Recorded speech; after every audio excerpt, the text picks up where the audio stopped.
Welcome. In this video, I'll show you how to create a report here in Mixpanel. Okay, so first up, just go ahead and log into your Mixpanel account. And once done, go ahead and open up a board. Okay, for example, this one.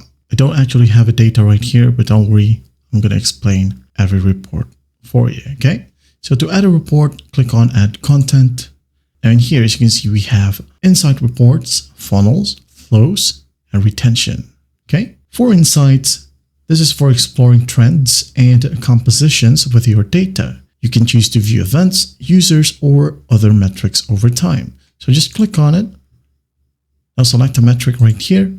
For example, session starts, and you'll be able to see the data in here.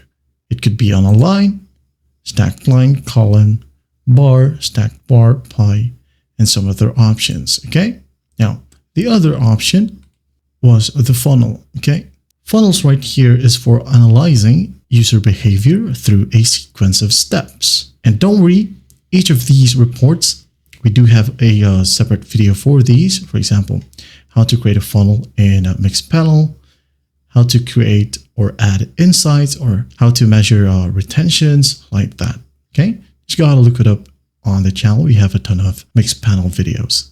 Okay, so retention right here, this is for tracking how many users return to your product over time. And these other report types offers a variety of other reports for different analytical needs like media, like flows, and heat map. Okay, that's basically it. Just select a report and then choose a behavior or event. Okay, change the view, change the date.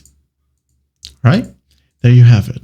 Well, I hope this video helps, and I'll see you in the next one.